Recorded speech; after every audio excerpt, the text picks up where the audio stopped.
De todos os aplicativos do seu celular, qual é capaz de mudar a sua vida? Com o app da Genial, você tem um mundo de possibilidades para investir o seu dinheiro. E não importa o seu nível de conhecimento. Aqui você investe de forma simples, rápida e segura. Baixe o app e invista na Genial.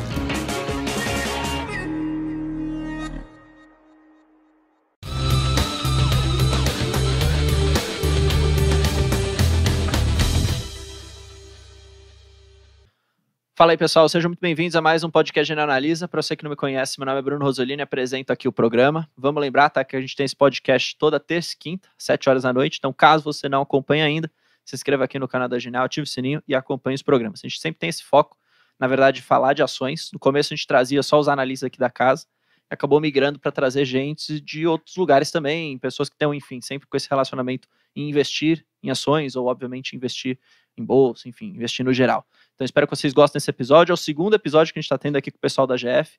Inclusive, Jean e Fábio, muito obrigado por vocês toparem vir aqui, enfim, toparem vir de novo, né? O Jean, no caso, o Fábio, a primeira vez, porque, pô, o último podcast a gente falou muito, quer dizer, teve pouco tempo até, mas a gente conseguiu falar de um monte de coisa e o pessoal curtiu pra caramba. Então, muito obrigado aí pela presença. Pô, obrigado você, Bruno. Pra gente é sempre um prazer estar aqui. E aqui hoje especial ao lado do meu irmão, Fabião. Tamo junto, gente. Tamo junto. E vamos pra cima, vamos falar sobre o que a gente gosta, né? Que a gente respira. Talvez eu respire um pouco mais aí, em função da nareba avantajada, mas obrigado aí, Brunão. Pô, tamo junto, valeu, pessoal da Genial. Eu que agradeço. Enfim, acho que só um contexto rápido, né? Vocês lá no AGF estão, enfim, como a gente tá falando em off, um sucesso absurdo, lançando um monte de coisa, ajudando o pessoal pra caramba. Agora, o escritório novo de vocês, então, pô, parabéns pela conquista. Acho que é sempre legal de mudar de um lugar pro outro. Quando a gente mudou aqui pra Genial nesse escritório, foi também, pô, uma maravilha, assim, todo mundo feliz. Então, espero que vocês estejam felizes lá e, pô, sucesso só o começo, pô, né, cara, pessoal? obrigado. É, assim, e é engraçado que a gente não tinha escritório. Ah, é verdade. Tudo Isso remoto. É verdade. 100% remoto. Então, verdade. Foi uma forma da gente tangibilizar, né, tanto o projeto quanto integrar também. Eu acho que levar a cultura da empresa, a proposta da empresa para frente, né, dentro de um trabalho. A gente está trabalhando de forma híbrida, né? Então, eu acho que isso ajuda bastante. Né? Então, para a gente ontem foi um momento assim muito especial, porque é um marco para a AGF e tem muitas outras coisas aí que estão chegando também, cara. E a coisa mais legal é ver o seu Barsi chorando um pouquinho. O bicho ele tava ficou lá, emocionado, cortou o olho lacrimejando. Deve ser muito legal, tenho certeza. Muito legal mesmo. Eu queria começar, para a gente acabar falando, hoje foi o 11º dia seguido de queda no Ibov. E aí muita gente fala assim, pô, agosto é o mês de desgosto. Até brinquei aqui dentro. Agosto é o mês de desgosto, mas também pode ser o mês dos dividendos. Porque para minha carteira foi o recorde, assim, recebimento de renda em agosto. Assim, foi absurdo. E aí eu queria até perguntar para vocês, pô, como que vocês estão vendo esse momento? Porque a gente viu, na verdade, no começo do ano tinha bastante margem de segurança até para algumas empresas. Aí depois começou a subir. E aí isso ficou mais apertado. E agora caindo, talvez volte essa oportunidade. Como que vocês estão olhando esse cenário, assim, nesse momento, para aportar, para voltar a fazer aportes fortes, assim? Pega lá. Fabio. Bom, a gente torce para que haja mais dias de queda no imóvel. Não sei que forma vocês querem que a gente diga isso, mas no AGF a gente dissemina essa cultura de que o preço importa, primeiro de tudo, e quanto mais barato as ações estiverem, né, melhor fica, porque a gente faz o nosso mantra é você fazer uma carteira baseada em meta em números de ações. Quanto mais cair, as boas ações que a gente chama, né, ações dos setores best, mais punch você tem, com menos grana você compra mais ações, com mais ações, mais dividendo. Então, hoje foi um dia feliz aí pro Ibovespa, para quem segue a nossa estratégia. 11º dia feliz. Pô, 11º dia feliz. Quem sabe não surge mais. O cara tá 11 dias feliz já. E se ficar mais 15 caindo, pô, mais feliz Vamos ainda, torcer. Né? Acho que foi a recorde desde 1900 e alguma coisa aí. Não sei. É verdade, acho que 40 anos, sei lá, alguma coisa assim que eu tava lendo. Eu não peguei direito também. Mas tem uma coisa interessante que você falou aí, que eu acho que é bem observado,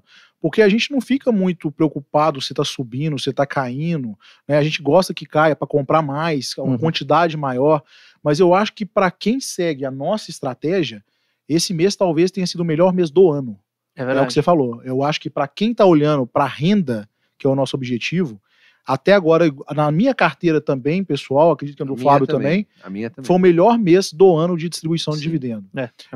Então, assim, quem está seguindo a estratégia, quem acompanha no dia a dia, eu tenho certeza que esse mês foi um dos melhores, né? E tem mais, normalmente acontece em agosto e novembro, são os 2 melhores meses do ano, são os que costumam. Então não é o mês do desgosto, é o mês do gosto. Do gosto, Exatamente. exato. Mas é engraçado, porque tem um pessoal que pensa de uma maneira totalmente diferente, né? Fala, pô, tá caindo, que merda que tá caindo, não sei o quê. Por outro lado, se você tem essa estratégia que você falou, fala, pô, ainda bem que tá caindo, porque eu não aguentava mais só subir, né? E aí, pô, você vê, eram quase todas as empresas que subiram muito, assim. E aí, eu faço, pelo menos na minha carteira, não sei como vocês fazem nas suas, mas eu sempre gosto de olhar para, beleza, tem o preço limite, o preço teto, Sim. e aí quanto mais margem de segurança você vai tendo, mais forte eu faço o meu aporte. Então, pô, é Sim. pouquinho para manter aquela consistência. Se tem pouca margem, mas eu não deixo aportar, então se tem pouca margem eu faço pouco, se tem mais margem eu faço mais forte. Então acho que agosto virou um mês de um aporte mais forte, assim, pelo menos para mim. E isso foi bom. Eu queria até trazer uma empresa que o pessoal fala muito, e o Fábio falou dela bastante já, que eu já vi, que é Taesa.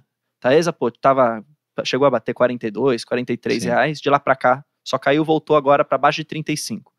E aí tem um monte de rumor, né? Primeiro, a Taesa vai acabar porque a concessão é curta, não ganhou o leilão, não saiu com nenhum lote agora, será que vai sair em outubro ou não? 2, deflação, IGPM, como que isso vai fazer com os reajustes? Que de fato é verdade, vai reajustar para baixo, isso é um fato. E aquela famosa, pô, tá cara, não tá cara, tá mais cara que os pares. Queria perguntar para vocês, assim, vocês gostam de Taesa, não gostam? Recentemente a gente esteve aqui com alguns outros influenciadores, assim, que falaram que deixaram de gostar e não estão mais comprando, estão até vendendo. Como que vocês veem nesse cenário? E acho que tem até mais uma que eu posso endossar aí, que é as concessões, né? Algumas concessões têm data para terminar, acho que 2031 parece que tem alguma de mais cabeça, curta não delas, lembro. Exato.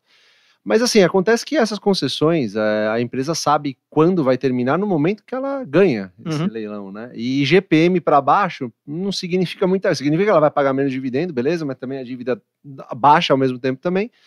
E significa que... sabe o que acontece, Bruno? Parece que a galera que principalmente está entrando agora, compra uma ação em função do dividendo que aconteceu lá atrás. Então isso eu acho que é um erro primário assim, que a galera comete. Porque se esse dividendo não se repete, ele vai culpar a empresa, né, em função de N motivos, e um deles, por exemplo, pode ser a queda do IGPM, e ele vai tentar atribuir a queda do dividendo de determinada empresa ao fato de dizer que a empresa é ruim, a empresa perdeu o fundamento. A gente chega a ouvir de tudo. A Taesa é uma empresa que, particularmente, eu tenho desde 2014, né? E tudo isso que está acontecendo com a Taesa hoje, eu já ouvi, por exemplo, em 2018. Né? Só que as pessoas esquecem que as empresas são organismos vivos. Enquanto a gente está falando aqui, tem uma galera lá na Taesa que sabe muito bem como fazer dinheiro e sabe melhor do que ninguém como avaliar o setor de transmissão, querendo fazer M&A, querendo comprar bons ativos, greenfield, brownfield, olhando o próximo leilão, caixa e tudo mais. Nesses momentos, a gente que é parceiro, que é o que a gente ensina nos nossos cursos, a gente tem que ser parceiro dessas empresas, nesse momento que a gente verifica se realmente você que está comprando a ação da Taesa, se você realmente quer continuar sendo um sócio parceiro da empresa, porque a galera acha que vai comprar uma empresa e ela vai ser boa para o resto da vida. Mas qualquer empresa, assim como a vida, tem altos e baixos. A Taesa nem sempre pagou um dividendo gigantesco de R$5, ela também já pagou um dividendo de R$1,50, R$1,80 talvez tenha sido o mínimo. E por várias vezes na história, ela também ficou sendo um ativo, por exemplo, fruto de desconfiança. Justamente porque, sei lá, daqui a pouco tá batendo o 15º ano, por exemplo, de operação, vai cair um pouquinho da receita aqui, o que vai acontecer com a Taesa? Como se os profissionais dentro da empresa não estivessem fazendo nada e como se eles não soubessem disso. Então, assim, para resumir, para embrulhar tudo, baseando na sua pergunta, eu particularmente gosto muito de Taesa, talvez tenha sido uma das pouquíssimas empresas que sempre acabam entrando no nosso critério de avaliação, paga mais de 6% de dividendo, está dentro de um bom setor, é muito bem gerida, pessoas competentíssimas que têm uma disciplina financeira absurda em avaliar bons projetos, trazer retorno consistente ao acionista. Eu gosto muito de Taesa, eu sou um sócio acionista dessa empresa há muito tempo e pretendo cantar parabéns a cada ano que passar e continuar sendo acionista dela. Agora, está num bom momento para ser comprado agora? Eu acredito que existam oportunidades talvez um pouco melhores, mas eu não acredito que quem estiver comprando a empresa vai estar fazendo um mau negócio. Essa é a minha visão. Cara, eu assisti a última conferência da Taesa e tem um ponto que me chamou durante a sessão de perguntas, que alguém virou para o pessoal e falou assim, pô, mas vocês não estão ganhando nenhuma concessão, como é que vai ficar e tal? E a administração falou assim, nós entramos nos leilões e damos lances que vão trazer retorno adequado para o acionista. Esse é o nosso objetivo. A gente não vai fazer nenhum tipo de loucura, né? Nós não vamos simplesmente jogar qualquer preço para simplesmente falar que nós ganhamos. Então, isso aí mostra, na minha opinião, o comprometimento da empresa para gerar valor para o acionista pagando dividendos, que é o que eles sempre fizeram e sempre fizeram muito bem feito. Agora, eu acho que analista é meio aquele cara que dá obra pronta, né? Então, com todo respeito, eu acho que as pessoas, elas ficam muito estressadas e são muito voláteis com a opinião. Quantas vezes que eu também já vi falando, a Taesa vai não sei o quê, agora é vender, Transmissão Paulista agora é vender, e não sei o quê. E aí, cara, é o que você falou, eu acho que a empresa ela vai ter momentos bons e ruins, porque senão a empresa ia comprar a Apple e dominar o mundo. Pois é. Né? Então não tem como isso. Agora tem que ver se a empresa ela tem um comprometimento com o acionista, se ela está entregando os projetos, né? O que ela está esperando ali para o futuro. E se a gente pegar o histórico até do último leilão do que aconteceu, uma das ganhadoras foi desclassificada. O consórcio do Gênesis foi uns caras meio nada a ver, né? Nem sabiam meio que estavam fazendo. Talvez. Esse é o ponto. Como é um setor que é muito atrativo, a gente começou a ter aventureiros entrando nesses setores, né, nesses leilões, desculpa. E aí a gente vai, na minha opinião, ver cada vez mais empresas que não têm capacidade de execução e essas empresas que têm essa expertise indo lá e comprando. Eu acho que isso é muito provável que aconteça nos próximos anos com essas empresas. Então aí a Taesa é uma empresa que tem essa expertise e vai para cima. Eu acho que é por aí também, é uma possibilidade. É engraçado que assim, ser investidor tem um pouco disso também, que é o fator crença, o fator acreditar que a empresa vai continuar gerando bons frutos através dos tempos, porque assim, a gente não sabe o que vai acontecer amanhã, ninguém sabe. Se você olhar friamente números, cálculos, sei lá, fazer fluxo de caixa descontado, você consegue, porque é uma empresa bem previsível, tem receitas previsíveis e tudo mais, mas quando você começa a olhar que tem o componente humano lá dentro, que é um negócio que faz diferença, tudo pode mudar. É difícil de você colocar em números, tangibilizar, né? Isso, é meio complicado. Exato. E você tem muita variável que pode acontecer que às vezes o seu modelo não pode capturar, né? Isso é difícil também. Sim. Especialmente falando dessas empresas que podem, e aí tirando a Taesa um pouco, talvez à parte, mas essas empresas, como a gente falou aqui da outra vez, que é como uma Klabin da vida. Sim. É muito difícil de você, às vezes, conseguir colocar num modelo o que ela vai estar gerando de valor daqui a 15 anos, pô. Totalmente. Até veio aqui uma vez um analista de uma gestora, e falando de NVIDIA, né, que não tem nada a ver, mas a própria NVIDIA falou no call de resultados para os analistas, pô, vocês erraram a nossa projeção para 6 meses em 30%. Quem diria o que vocês vão acertar daqui a 10 anos? Pois é. Então, assim, é muito difícil você ficar nisso. Então, você tem que acreditar realmente no business, no negócio e, obviamente, no setor que ele está inserido, se aquilo vai crescer ou não. Até você pegando o gancho, Jean, no que você estava falando, eu tive aqui com o Rui, CEO da Transição Paulista, e com a Carisa Cristal, que é a CFO. E ele também falou exatamente isso. Ele falou, cara, eu não vou nos leilões para ganhar share, para ganhar market share do nada. Eu vou para ganhar um bom projeto que vai gerar uma boa rentabilidade. Perfeito. Se não tiver naquele momento, eu não vou participar e não tem problema algum. Então, acho que às vezes esse iniciante que olha e fala, pô, se não vai ganhar, é melhor eu vender, talvez seja uma péssima decisão, porque se não ganhou, às vezes existe um motivo, né, por trás. Exatamente. E você pega, por exemplo, até a própria Transmissão Paulista. Olha a quantidade de gente que falou da Transmissão Paulista para vender, que não ia pagar dividendo, que ia acabar por causa do reperfilamento lá da dívida, não sei o que, da RBSE. Então, assim, cara, a empresa, esse trimestre, já começou a trazer um ótimo resultado. Eu não sei se você chegou a ver, mas já começou a mudar o resultado. Então, isso é fruto do quê?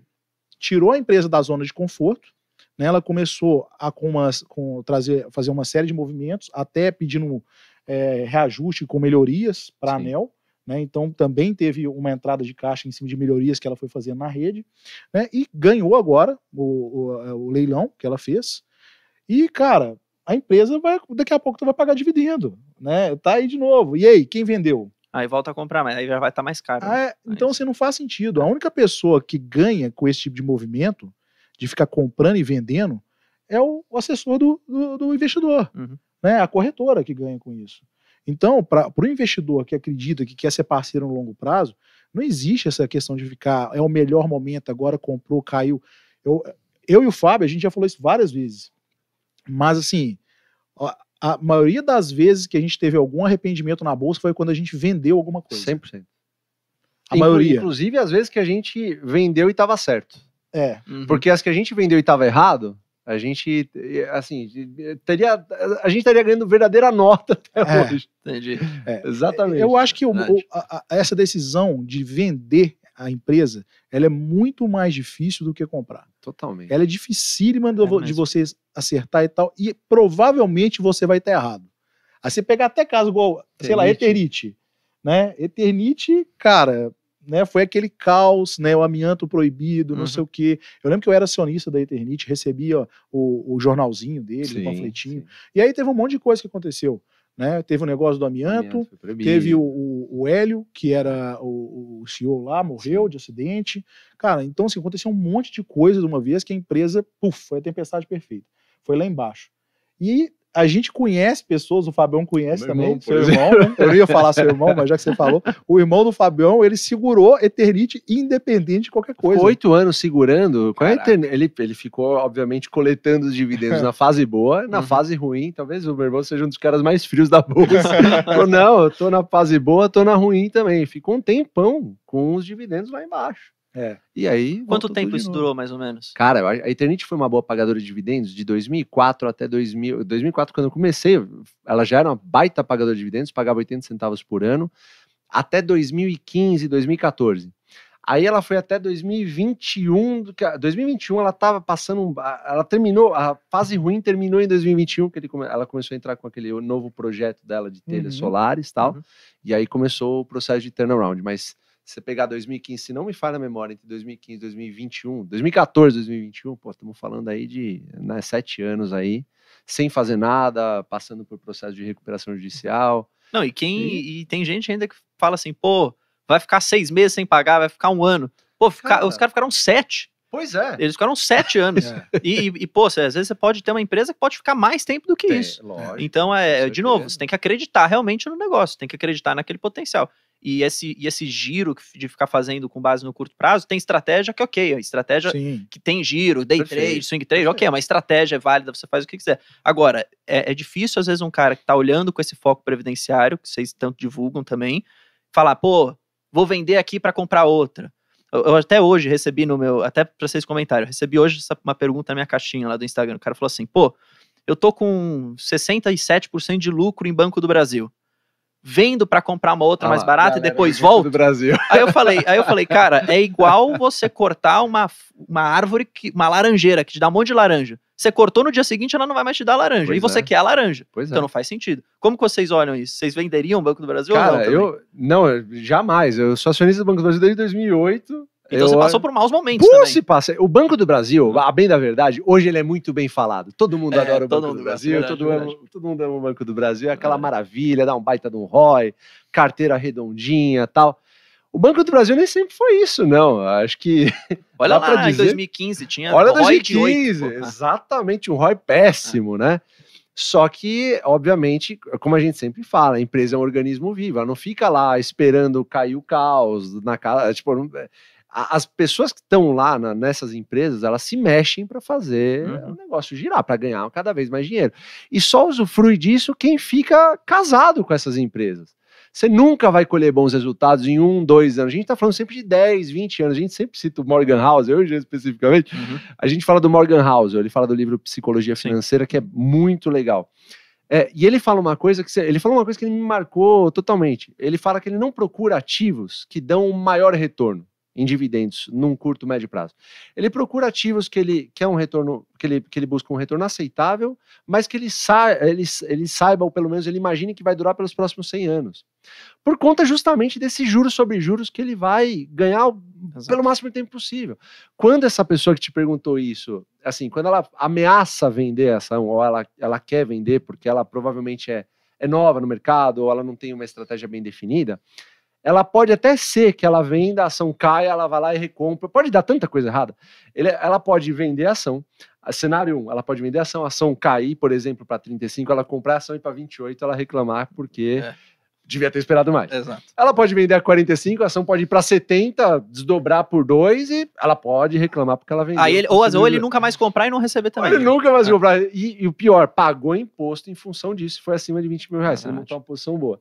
E esse imposto que ele pagou vai fazer diferença nos próximos 100 anos, como diria o Morgan Housel. Então você vai deixando de pagar esse imposto, você só tira a ação boa do mercado e vai acumulando, é isso que vai fazer você se aposentar em algum momento, né? Só que a galera fica excitada, né? Principalmente os novos investidores aí, eles encaram... A pior coisa que pode acontecer é alguém comprar e a ação subir, principalmente para o iniciante. O cara compra, a ação sobe, sei lá, 50%. Ele não sabe o que fazer, ele não tem estratégia, ele tá excitado porque, puta, subiu pra caramba, ele não sabe o que ele faz, se ele vende e sobe, ele fica maluco, se ele não vende e cai, ele fica maluco. Então, a gente respeita todo tipo de estratégia. Se o cara quer ser day trader, tudo bem. Se ele quer comprar Bitcoin, tá tudo certo. Se ele quer investir em tesouro direto, tá tudo certo. Mas a gente tem plena convicção de que a nossa estratégia vai fazer você deitar na cama à noite e vai dormir tranquilinho. Sabe por quê? Porque se você se cadastrou no RI das suas empresas, elas vão lá dar a data do dividendo, você vai lá, vai receber, vai recomprar. E assim tem que ser a bolsa, é investimento de longo prazo. A pessoa que está querendo ficar rico do dia para a noite, vai empreender talvez, né? Não, bolsa não é o lugar. Exatamente. Acho que E tem só mais uma coisa interessante, que é o seguinte, a estratégia, quem segue a estratégia, ela naturalmente ela vai ter momentos de rentabilidade muito alta. Isso vai acontecer de forma natural. Isso não é objetivo nosso em nenhum momento. Mas vai acontecer... É a consequência, na verdade, de ter boas empresas. Total. Consequência, isso vai acontecer. Igual aconteceu com o Banco do Brasil, e muitas pessoas foram comprando lá nos 29, 30, por aí vai, então chegaram lá, bateu 50 prata, o cara começa a coçar a mão. E o que acontece muitas vezes? Os que vendem o ativo, né, ele tem que pegar, ele tem um volume normalmente grande de grana, né, e ele precisa realocar isso. E aí é o momento que começa a ter problema, porque ele vai realocar aonde? É difícil você conseguir um alinhamento dos astros para você pegar uma empresa boa que você conhece e realocar esse dinheiro na empresa boa que você conhece, que é boa pagadora de dividendo. E na maioria das vezes o que o cara faz? Ele pega esse dinheiro, ele joga numa empresa que ele não conhece muito bem. Ou que foi muito amassada, que tá muito lá para baixo, que o cara nem sabe por que às vezes. Exato. Né? Ou uma empresa que ele fala que acha que é a próxima porrada. E aí é onde ele perde. O problema tá no achar, né? Achar muitas coisas que é o problema. Esse é o problema. Então você tá trocando algo que você já tem uma experiência, você já conhece aquilo lá, né? Para algo que normalmente você não tem o domínio. Então fica quieto, vai acumulando, vai deixando o dividendo entrar, né? O legal da nossa estratégia, que a gente sempre fala, é para você ir construindo. Você vai construindo o seu patrimônio, você vai construindo a sua aposentadoria. Quando a pessoa, e essa pergunta é muito recorrente, a pessoa fala assim, pô, eu vendi um apartamento, quero vender um apartamento, eu quero colocar um dinheiro de um apartamento em ação, não sei o quê. Esse é o pior cenário que tem, cara. Esse é o pior modelo que tem para você começar a investir. A pessoa tem um dinheiro muito grande, nunca teve experiência de investimento da vida dela, né? Da vida dela. Muitas vezes a gente não sabe, mas pode ser da vida dela, né? E ela vai lá e quer alocar tudo de uma vez. Né? Então, se começa a ter um ambiente muito volátil, ela não suporta.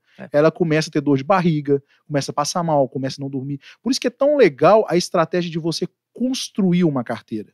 Né, aos poucos, você vai fazendo pequenos aportes, né, aos poucos para você ir sentindo, conhecendo as empresas, né, você participa das conferências de resultado, começa a sentir um pequeno dono de um grande negócio, que é o que o Bassi sempre fala, e aí depois, naturalmente, você já vai estar, quando você perceber, uma posição grande. Por isso que eu odeio quando eu escuto uma estratégia de pessoas que falam assim, não, eu não vou, eu estou muito novo, eu vou colocar numa empresa que me dá uma porrada, eu vou ganhando muita grana, e quando eu chegar lá na frente, né? Eu pego aquele dinheiro todo que eu ganho e vou pra Taesa. Sabe, não vai. Sabe por que você não vai?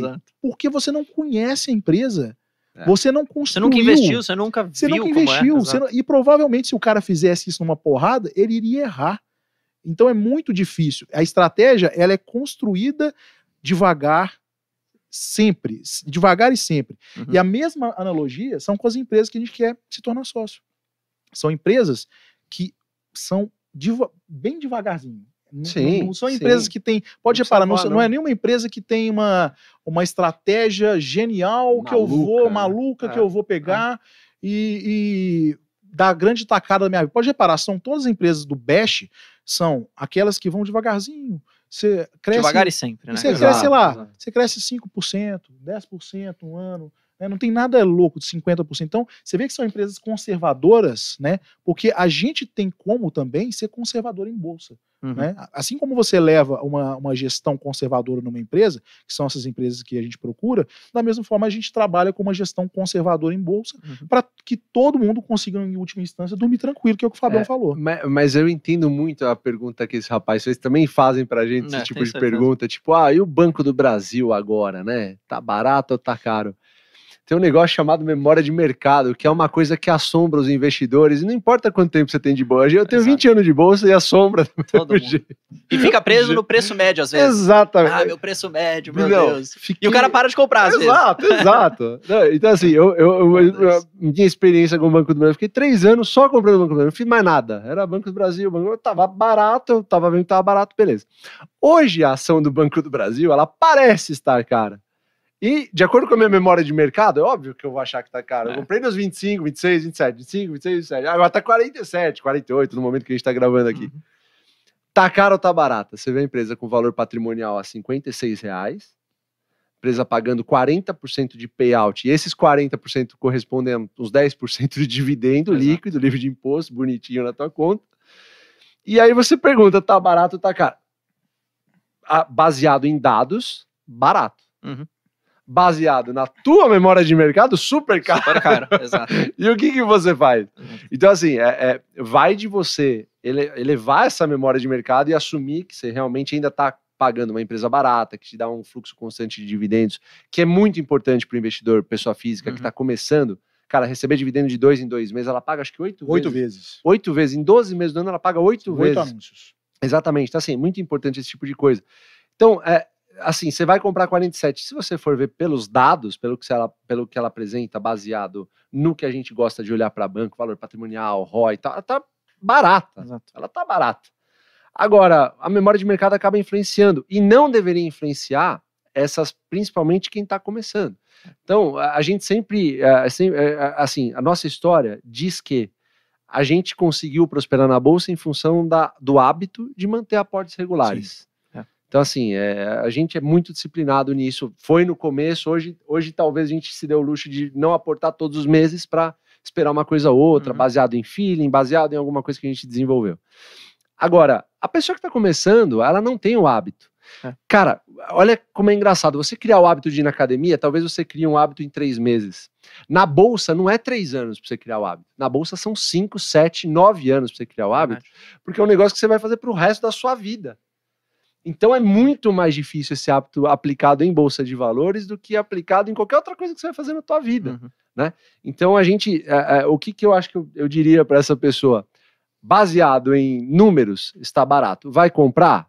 Eu acho que é uma boa opção para você estudar, para você analisar. Tem que ver o que a pessoa aceita. Uma coisa que eu uma vez falei pro pessoal que, enfim, tava meio nessa pergunta.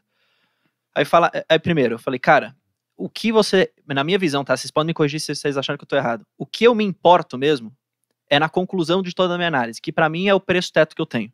O preço teto pra mim é a conclusão de tudo. Você analisou a empresa, você viu as vantagens competitivas, os riscos, as oportunidades, você fez aquilo, você estipulou quanto vai pagar dividendo, você fez a sua projeção, ou você usou o médio se você quiser, fez uma coisa meio junta, enfim. Terminou, você tem o preço teto. Teoricamente, primeiro, se você não acredita no preço teto que você fez, já tá errado. Então você tem que voltar tudo atrás pra fazer sua análise. Se você acredita naquilo, eu sempre falo pro pessoal, eu tento fazer um aporte racional 100% do momento. Tô na tela, tá no meu momento de aportar, no meu momento mensal, semanal, quinzenal, sei lá, eu vou aportar, se tem a margem de segurança para comprar. Agora, o pessoal fala, Bruno, mas você vai comprar Banco do Brasil a 46? A Luíse Barsi falou que ela só compra 30, sei lá, 32. Aí eu tento explicar da minha forma, falo, cara, Mas ela pode se dar ao luxo de fazer isso porque ela já tem uma posição de Banco do Brasil muito relevante, que já gera uma boa renda. Você que está começando, você pode ficar anos sem aportar, aí você nunca vai ver o dividendo entrar, você nunca vai ver a carteira crescer. Eu acho que tá perfeito. Então acho que faz sentido, na minha opinião, tá? É o que eu falo pro pessoal que me acompanha. Eu acho que tá perfeito a sua colocação, e ainda digo mais, por exemplo, se a gente pegar o preço teto médio de Banco do Brasil já para o ano que vem, quando virar o ano que você faz os preços teto de 6 anos, a média, vai dar próximo de R$48, que é o preço de hoje. E aí? Então, exato. Né? Então, aí entra a questão do preço teto. Falou, pô, mas a Aloysio não está aportando, mas o preço teto está falando para aportar. As pessoas têm que entender que o preço teto ele é uma referência para te dar uma margem de segurança, que você bem colocou agora. Então, você pode exigir uma margem de segurança maior ou menor. Exato. Então, pode ser que o Fábio ele vai ter um preço teto para Banco do Brasil, né, sei lá, de 35. Não é 30 até hoje. 30, 35, o que seja, né? Então, assim, só que a gente sabe, de acordo com os dados que nós temos, pegando uma média conservadora, você tem uma margem de segurança. Exato. Né? Então, aquela pessoa que está começando, ela tem que olhar para esse teto. Não tem que realmente ficar, pô, porque o Fábio falou, o Jean falou, o Bruno falou. Não é isso. A pessoa precisa começar a criar aquele modelo para depois ele ter a opinião de referência de mercado de qual a margem adequada para aquele ativo que ele está comprando. Né? E isso você vai construindo só com o tempo. É o que o Fabião falou, é 1 ano, 2 anos, 3 anos, e aí você vai ganhando casca até que você consiga ter o seu preço teto de referência, e você sabe que o máximo para pagar, né, seria, por exemplo, R$48 o médio. Mas eu quero uma margem de segurança maior, então eu vou pagar 40, e tudo bem. Né? Então, por isso que cada um vai ter o preço. O preço teto, ele não é algo único para todos. Ele é uma referência como margem de segurança. E é nisso que as pessoas confundem muitas vezes. Não, e se der o luxo de ter menos margem de segurança quando você está começando, eu acho. Exato. Porque senão você nunca vai aportar, pô. E é bom a consistência. Isso é criar o hábito. Sim. Você sabe que tem uma coisa que eu faço pra mim que talvez ajude a galera que tá nos assistindo aí. Eu sempre penso, se eu comprar 47 e ela cair pra 25, eu vou querer comprar mais? Se a resposta for sim, tá aí. Acho que é um bom começo. Exato, é verdade. Ô, Fabião, você falou no seu Insta sobre Itaúsa. Inclusive, você falou que iria comentar aqui sobre Itaúsa. Eu quero, na verdade, fazer a seguinte provocação. Manda bala. E esses dividendos de balinha vão melhorar ou não vão melhorar? Porque é o que todo mundo tá esperando, né? Quem tem. E aí eu entendo, na verdade, que a Itaúsa também tem, e me corrija, porque eu não acompanho muito, mas também mudou um pouco do que era Itaúsa lá atrás para o que é hoje. Eu vejo hoje Itaúsa também como um bom alocador de capital, teoricamente, assim, em outras empresas. Para mim, um dos melhores. Que, na verdade, talvez até no curto prazo, eles não estão olhando muito para o dividendo de hoje, talvez para o dividendo lá da frente. Como que você vê, assim? Cara, quando eu falei que ia falar da Itaúsa, é porque eu acho que eu sobrei lá da Itaúsa, o Barsi vendeu. Então, o Barsi falou mal dela. Não, entre aspas, né, lógico, mas assim, a gente tem que sempre entender contextos, né, antes de entender racionais, né, de compras de determinadas empresas. Eu tenho uma história com a Itaúsa, né, eu tenho uma posição grande que eu construí desde quando eu comecei em 2004, porque eu gostava da empresa, eu não entendia muito de ação, mas eu gostava naquela época. Eu falava, porra, o Itaú, olha que legal, é uma empresa que me atende em tudo, tal, eu não precisava ir tanto em caixa, já naquela época, hein, que era uma época que a galera... Foi assim minha análise, extremamente crua lá no começo. Conforme o tempo vai passando, assim, a Itaúsa ela foi desenvolvendo em mim uma consciência do que é ser um acionista de longo prazo. Eu sempre brinco com a galera, eu já tive o Itaúsa e já tive o Unipar. A Unipar, eu brinco com o Gia isso aí. O Unipar deu muito mais dinheiro que Itaúsa, mas a Itaúsa, eu ficaria com ela tranquilamente. Eu gostei muito, a jornada com a Itaúsa foi muito mais feliz do que com a Unipar. E eu explico por quê. Eu comecei em 2004. De 2004 até 2016, você tinha bonificação mais 6%. Bonificação mais 6% de dividendo. Exato. Então, 10% de papel mais 6% de dividendo. 10% de papel mais 6% de dividendo. Uma empresa que foi crescendo, foi ganhando muito corpo, Itaú tomou uma relevância absurda. Enquanto a Unipar, que hoje é a queridinha da Bolsa, ficou de 2004 até 2016 a ver navios, fazendo projetos ruins, projetos que... a gente não diz projetos ruins, projetos que acabaram não dando tão certo como a empresa esperava, né? Ninguém erra, sei lá, por querer, né? Projetos que acabaram não dando certo e tal. Então, assim, a Itaúsa me educou nesse cenário, né? E se você for ver, a empresa, ela nunca foi uma empresa de assim, de dar dividendos gigantescos como uma Taesa da vida. A Taesa é uma elétrica, é outro negócio, é outra história, outro contexto e tudo mais. Só que o que ficou na imagem, especialmente das pessoas que estão entrando na Bolsa agora? Essas pessoas pegaram um cenário de Itaúsa em 2016, 2017, 2018, pagando R$1 e cacetada de dividendos, pagando 98 centavos de dividendo, mais bonificação. E na verdade ela nunca pagou isso. E ela nunca foi esse tipo de empresa. Ela fez isso momentaneamente porque estava rolando um excesso de um excedente de capital e eles não tinham o que fazer com o dinheiro. Por que uma empresa distribui dividendo? Porque ela não tem onde alocar o capital de maneira melhor para o seu acionista. E é ineficiente deixar tudo parado no caixa. Exatamente. Então ela fala, pô, o que eu vou fazer? Como é que o meu acionista fica melhor aqui? Como é que eu vou remunerar isso com empresas que obviamente têm uma característica e um histórico de boa governança, belíssima pagador de dividendos, um bom controlador, que é o caso da Itaúsa, né? Então ela fala assim, pô, o que eu vou fazer com esse dinheiro? Não, vou distribuir para acionista. Foi o caso de 2016, 2017, 2018. Então a galera que reclama das merrequinhas de 2 centavos e tudo mais, pega geralmente essa época e adota como se fosse o benchmark da Itaúsa. A Itaúsa nunca foi isso. Para mim, é um caso clássico, até o Setúbal falou hoje, inclusive, uma coisa que eu também, como acionista, vejo. A Itaúsa, para mim, é um caso de dividendo e crescimento, porque é uma empresa que dá cerca dos seus 6% ao ano, costuma dar bonificação de 10% agora, ao ano, acabou soltando uma subscrição de capital e a justificativa do controlador foi que o melhor emprego do capital agora, que vai ser fruto da subscrição, é justamente para pagar a dívida. Esse é o melhor emprego que tem exigido do capital agora. Se o melhor emprego fosse comprar ação, a gente ia recomprar ação. Se o melhor emprego fosse dar dividendo, a gente ia dar dividendo. Por que ela não faz isso, então? Porque ela tem projetos bons no pipeline dela que vão fazer ela crescer gerando mais dividendos no futuro. Então, a gente não analisa uma empresa como uma foto. Eu não quero saber o que foi a Itaúsa nos últimos 3, 4 anos. Eu quero saber como foi a Itaúsa nos últimos 20 anos. Agora, estou comprando Itaúsa. Hoje eu não estou comprando Itaúsa, mas tem um preço, e ano passado aconteceu isso, abaixo de R$8, alguma coisa que aconteceu, ela pagava muito mais de 6% ao ano de dividendo. Por que ninguém fala isso também? Então assim, eu não quero... Que se dane, eu quero defender a Itaúsa aqui, porque eu sou acionista da Itaúsa, eu gosto da empresa. Eu não estou dando recomendação para ninguém comprar. Se você acha que o dividendo é pequeno da Itaúsa, não compre Itaúsa. Agora, eu sou acionista, eu quero ver a empresa bem e eu sempre vi a empresa bem. Ela me educou no mercado de capitais.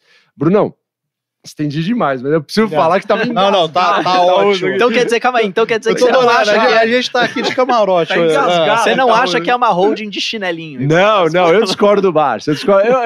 O Barsi, assim, o Barsi pra mim é o Pelé dos negócios. É meu professor, meu mentor. Eu não tenho como falar mais elogios ao Barsi do que eu sempre falo. Mas assim, eu acredito que o contexto do Barsi era outro nesse sentido. Ele tem posições maiores em outros 2 bancos, no caso o Banco do Brasil, o Santander, e não tinha uma posição tão grande de Itaúsa. E ele acabou se desfazendo. E ele tem um racional que deve ser extremamente respeitado. A galera, Brunão, é muito, muito emotiva. Então, assim, o Barsi fala que, pô, ele não compra por causa disso, e a galera replica. Vai saindo como se fosse só o que posso fazer. Eu fico imaginando a galera, tipo assim, aí a gente vive falando isso nas nossas lives. O Barsi falou que comprou o IRB. O Barsi, ele tem um capital gigantesco, ele já passou por tanta coisa, ele tem uma paciência que você que está desse lado e está começando agora não tem. Exato. O IRB, ele estudou isso. Vamos supor que o IRB dê certo daqui a 9 anos. Será que você que está em casa, que comprou IRB, vai aguentar ficar 9 anos? Eu duvido. A maioria perdeu. Eu duvido. Não, e ele, de novo, ele tinha, como você falou, o capital dele não estava só em IRB. Um pouquinho. Tem um monte de gente que colocou tudo em IRB. Não, só aí, o cara coloca tudo. Aí você vai perguntar, o Barsi tem 0,2. Não é nada, exato. Brunão, ó, uma coisa que eu falo para todo mundo que está nos assistindo agora. A gente deve ter ações na nossa carteira que a gente gostaria de levar para a guerra. Porque em algum momento vai dar coisa errada, em algum momento as empresas não vão performar de uma maneira tão boa, em algum momento vai ter algum erro em algum projeto. Então sempre pensa antes de comprar uma ação, pô, se essa empresa cair pela metade dos dividendos, eu vou estar na guerra com ela, eu vou estar comprando mais, eu vou aumentar meus aportes. Eu tenho o Barsi me ensinou a ter um objetivo em meta em número de ações. Eu não atingi minhas metas em número de ações da Itaúsa ainda. Então, caindo mais, eu estarei lá fortificando minha posição. Essa é a minha opinião, ninguém tem que concordar com isso. Não, isso é o legal do mercado de capitais. Não, e de novo, e se todo mundo só tivesse a mesma opinião, não tinha mercado, né? Exatamente. Se todo mundo gostasse de Itaúsa, de quem que a gente ia comprar Itaúsa? É verdade, exatamente. Então tem que ter gente querendo vender também, se você for pensar. Não, né? e até eu ia só falar. Eu ia só falar que assim. Engasgado de Itaúsa. Nem sempre. Eu percebi, eu falei, cara, eu tenho que perguntar de Itaúsa, porque ele falou que ia falar. Cara, eu abri Itaúsa, você fica rolando de gente falando, mas o Barros vendeu Itaúsa, você não vende Itaúsa. Eu não vendo Itaúsa, não sei como vocês querem que eu diga isso. Vai lá. Não, é porque a gente tem boas empresas que nem sempre são um bom investimento por causa do preço. Uhum. Eu acho que é o caso de Itaúsa. A Itaúsa é uma excelente empresa. Sim. E ela pode ser um bom investimento, mas vai depender do preço. Então, perfeito. quando a gente entra com preço abaixo de 8, 7 reais, aí a gente está falando de um yield muito bom para uma excelente empresa. Ela deu o quê? Uns 55 centavos ano passado, e ela chegou a custar 7,60. Pois é. Deu bonificação de 10%, hein? A gente comprou. A gente comprou, inclusive. A gente comprou, a gente Comprou, postou inclusive. na GF+. A gente comprou na época. Exato. Eu tinha, pra você ter uma ideia, vendido Itaúsa, que eu fiquei meio puto com uma coisa. E aí entra o momento do arrependimento, que eu falei. Você vende, você erra. É verdade. Quando você vende, todas as vezes que eu vendi alguma coisa, eu arrependi, mesmo quando eu ganhei. Uhum. Né? E esse caso de Itaúsa, ele ilustra bem isso. Eu arrependi depois de ter vendido, eu falei com o Fabião. E quando chegou no preço de novo, que eu achei que valia, eu entrei de novo na posição. Eu recompus minha posição em Itaúsa. Então, eu acho que ela é uma excelente empresa, mas num preço adequado. Agora, nesse patamar de preço que tá, eu acho que tem coisa melhor. Agora, você pega um controlador que fala assim, pessoal, vamos diversificar a nossa fonte de renda aqui, de alocação, não vai ficar só em Itaú. 2016. Aí, em 2017, ele fala, pessoal, a gente vai diversificar. 2018, pessoal, a gente vai... Aí diversifica. Aí, quando diversifica, acha ruim porque diversifica. Pô, o pessoal tá sabendo. Avisou, pelo menos, ele tá avisando há 5 anos que vai diversificar. E fez excelentes negócios, né? NTS, se eu não me engano, se não me falha a memória, NTS... a NTS pagou em 3 anos em dividendo. O XP multiplicou por 10 em, 3, 4 anos. Se bem que a Itaúsa ainda tem no portfólio. Agora, a CCR está entrando, junto com a parceria com a JV, com a Votorantim. Assim, eles sempre foram belíssimos alocadores de capital. Estão em guerra porque os influenciadores falam que estão pagando pouco dividendo. Eu tô nessa guerra. Esse é o mantra, né? A balinha. Eu tô nessa guerra com o Itaúsa, vamos ver o que vai dar. Sabe uma coisa que, enfim, só um pouco da minha experiência, né? Eu já testei, teoricamente, quando eu comecei a investir, eu não tenho tanto tempo assim, eu comecei em 2017. Foi quando, de fato, eu colhi a minha grana ali do que eu tinha empreendido sozinho no passado. E aí eu falei, cara, preciso começar a investir. Eu lembro que na época tava tudo na poupança do Itaú. Não, era uma merda e tal, enfim. Aí eu comecei, meu pai sempre trabalhou em banco, então ele sempre deixou na minha mente, ações aí você tem que investir, cara. Ações que é um negócio que porra no futuro. Vai. Só que ele sempre falou assim, vê lá. Ele nunca me ajudou. Dá uma olhada. Abre uma conta aí na corretora e vê lá, vê umas coisas lá. Vê Banco do Brasil, vê umas coisas assim. Seu pai era um visionário. Aí eu lembro, ele chegou e falou assim, cara, tá bom, me dá aqui, deixa eu montar a sua carteira. Aí ele colocou lá, Banco do Brasil, tinha colocado CEMI, colocou Itaú, colocou Taesa, o que mais que tinha colocado? Acho que ele chegou uma época de colocar IP Marcas, que a Ipera agora, enfim, aí ele colocou essas coisas que ele falava que era bom, mas eu não sabia o que estava fazendo. Aí o que aconteceu? Valorizou um pouquinho, eu fui lá e vendi tudo. Olá. Aí eu falei, calma aí, então a estratégia é eu comprar e vender. Ele falou o quê? Não, eu nem avisei ele. Ainda bem, eu nem avisei ele. Ficar maluco. Aí eu, enfim, comecei com esse negócio de ficar comprando e vendendo. Sim. Só que aí começou a entrar na minha mente, não aquela visão que ele queria me passar, que era se torne sócio de um negócio. Começou a entrar na minha mente naquela época a questão de olhar um número, só uma cotação. Perfeito. Que aí eu comecei a ver que eu estava me dando errado. Quando que, na verdade, eu percebi, e na verdade eu tive mais certeza, assim, que, você tem que se tornar sócio de um negócio que existe. Quando eu fui a primeira vez, em 2018, que eu fui para Bonito, a gente foi de carro, e passando ali nas fazendas, na estrada, na verdade, você tem as plantações de eucalipto gigantescas da Suzano. Todas as terras ali são da Suzano. E uma fábrica, enfim, que agora, na verdade, está construída, mas você tinha outras áreas ali. Você fala, cara, isso daqui é uma empresa que tem uma cotação lá, mas é isso daqui que tá valendo, entendeu? É a plantação, é o cara que tá trabalhando, é a fábrica que eles estão colocando de pé, é o negócio que eles estão fazendo rodar, é o caminhão que tá saindo. Então, quando você começa a perceber isso, você fala, cara, eu invisto nisso, e não no númerozinho. Aí mudou assim, o pensamento. E vocês têm feito um trabalho muito bom nesse sentido, porque acho que muita gente de 2020 para cá, muita gente entrou na bolsa com esse viés também, mais de trader, porque, pô, juros tá lá embaixo, não sei o que fazer. Mas acho que agora o cara que fica e que tá voltando, tá com esse viés, assim, mais, eu acho. Que é se tornar realmente um investidor empreendedor. Que ainda tem um longo caminho pelo Brasil, na minha visão. Mas, pô, eu acho que o pessoal tem pensado dessa maneira. E isso dá uma tranquilidade gigantesca, assim, pra investir. Minha opinião. O que você tá falando aí, você já teve a oportunidade de visitar uma empresa? Visitar, cara, das que eu invisto, não. Não, nunca legal, foi. Nunca. Cara, a gente visitou agora a Klabin, Uhum. né, no início do ano, e foi a primeira vez que eu tive a oportunidade de visitar uma empresa também.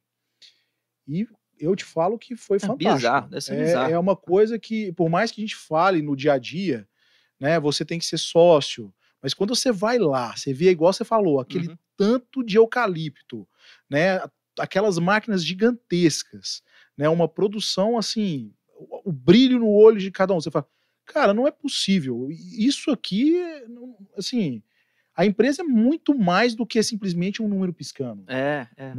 E você fica feliz às vezes quando tá caindo pra caramba, porque você fala, cara, eu fui lá naquele negócio, ou eu vi num vídeo. Eu sei como é, e tipo...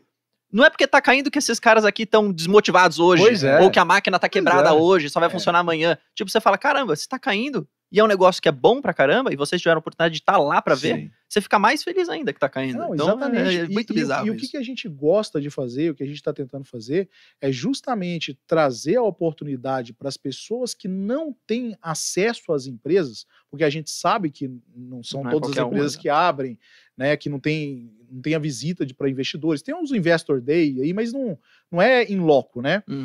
Então a gente está trazendo muitas vezes esse olhar do sócio e a gente chega e começa a mostrar por dentro das empresas, que foi o que a gente fez com a Klabin, que inclusive saiu essa semana na quarta-feira, semana passada, quarta-feira passada, saiu um vídeo, que eu não sei se você teve a oportunidade de assistir. Sim, eu vi. Né, da nossa visita à Klabin. Foi muito legal. Né, que a gente gravou agora pro nosso MBA, que a gente tá abrindo a turma agora, e a gente sempre está fazendo isso. Então a ideia é que a gente vá fazendo outras visitas, gravando e trazendo esse olhar do pequeno dono de um grande negócio, para que as pessoas também se sintam por dentro da empresa e mais conectadas com a empresa.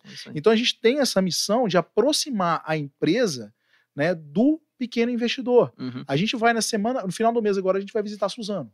Pô, que legal. Né? Então, a gente já tá com um pipeline de gravação de várias empresas para justamente trazer para o pessoal esse material, que eu acho que não tem ninguém realmente, igual você falou, que tá trazendo esse olhar, né, de visita às empresas e com a linguagem que a gente tenta trazer simples. A gente não vai lá, pode reparar, no vídeo da Klabin, não tem nenhuma pergunta sobre número.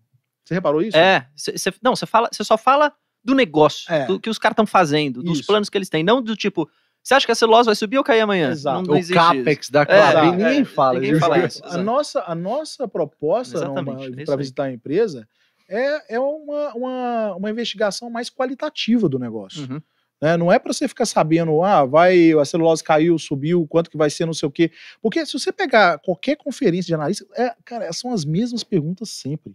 Né? Sempre os caras não focam no negócio em si, na qualidade, para entender outras coisas.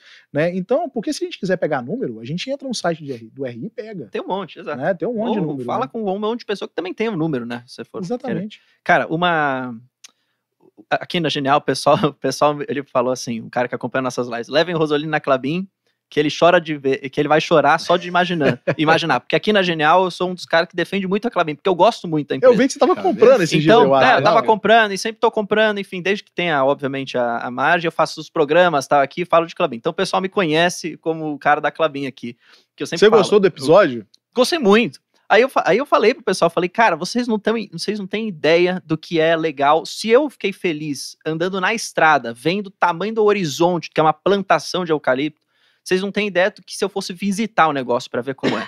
E outra, você vê como a empresa tem um processo muito estruturado. Desde lá das mudinhas, que vocês falaram com a moça, tem 30 anos, eu não lembro quantos anos ela tem de Klabin lá que vocês falaram com ela. Que tinha as mudinhas lá que tava fazendo, lá do eucalipto, que a raiz é assim, assado. E aí depois... Dona Ivone. Isso mesmo. Cara, aí você percebe, isso é um negócio que eu tô investindo. Nisso daqui que eu quero. Eu não tô investindo num negócio que não existe. Porra, existe e tá ajudando a sociedade, se eu for pensar. Totalmente. Então acho que essa é uma mensagem tipo, de empreendedor, assim, que eu gosto de pensar e que tem ajudado. E tem uma coisa interessante, até não saiu nesse vídeo. cortou, mas depois a gente vai lançar um outro vídeo full dessa visita. Legal. E tem uma coisa que a gente fez lá na visita, a gente conversou com a Dona Ivone, que estava há 30 anos, vários diretores, todos com décadas de empresa.